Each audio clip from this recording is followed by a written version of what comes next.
Imagine কৰক বিৰাট কোহলীয়ে announce কৰিলে তেওঁ আৰু টিম ইণ্ডিয়াৰ কাৰণে নেখেলে, টিম ইণ্ডিয়াৰ এগেইনষ্টত খেলিব। তুমি কি ফিল কৰিবা? Shock, betrayal, anger? We are not talking about cricket, we are talking about politics. ৩২ বছৰ পিছত এজন লিডাৰে দল সলনি কৰিলে। এইটো বস্তু বহুত ৰেগুলাৰলি হৈ থাকে, আৰু এইটো অকল আমি অসমৰ কথা নকওঁ, এইটো কথা হয় ডেমক্ৰেচিৰ, এইটো কথা হয় আমাৰ ভোটৰ, আৰু এইটো এটা বহুত পুৰণা প্ৰশ্ন। যেতিয়া তুমি আৰু মই আমি ভোট কাক দিব যাওঁ? আমি চিম্বল না পাৰ্টি সিহঁতক ভোট কৰোঁ, নে আমি এজন মানুহক ভোট কৰোঁ? মে বি তুমি যোনটো লিডাৰ আজি চিলেক্ট কৰিছা তেওঁ কালি এটা বেলেগ টুপি বা বেলেগ কাৰ্ভ এটা পিন্ধি থাকিব পাৰে, আৰু এইটো ইলেকশ্যনৰ ওচৰত বহুত বেছি ৰেগুলাৰলি হয়। Let's talk about why do they switch. I think there are 3 real reasons. Number 1, power over principle. যি দলত জিকিব পৰা যায় সেইটো চাৰ্ভাইভেল আইডিঅলজি হয়। Point number 2, internal suffocation. কেতিয়াবা নিজৰ দলতে কোনো ঠাই নাথাকে, তেতিয়া বাহিৰলৈ যোৱাটো ইগ' নহয়, এইটো এটা ৰিকুৱাৰমেণ্ট হৈ পৰে। Point number 3, the offer which you can't refuse. May be the political লিডাৰটোক ভাল মিনিষ্ট্ৰী এটা দিয়া যায়, বা তেওঁ পুৰণা পাৰ্টিত কিবা স্কেম কৰিছিল তাৰ এগেইনষ্টত প্ৰটেকশ্যন দিয়া যায়, মে বি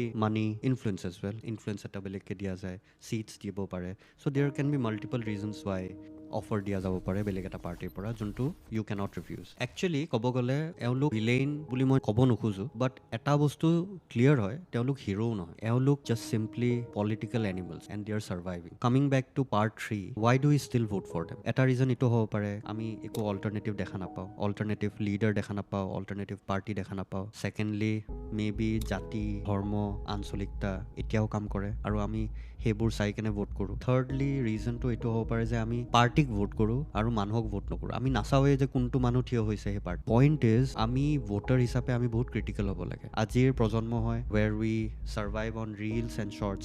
আমাৰ মেমৰিটো এনেই চুটি, আৰু নেতাসকলে সেইটো বহুত ভালকৈ জানে। ফাইনেলি মই এইটো প্ৰশ্ন আপোনালোকৰ আগত থ'ব খুজিছোঁ যে মানুহ নে পাৰ্টি, চিম্বল নে আইডিঅলজি? এটা সত্য কথা আছে যে ডেমক্ৰেচিত আচল পাৱাৰ ভোটাৰৰ হাতত, কিন্তু সেই পাৱাৰটো মানুহে কেনেকৈ ইউজ কৰিছে সেইটো আমি নাজানো, আৰু সেইটোৰ ওপৰত আমি বহুত ভাবিব লাগে। হোপফুলি ভিডিঅ'টো ভাল পালে please share your comments bill'.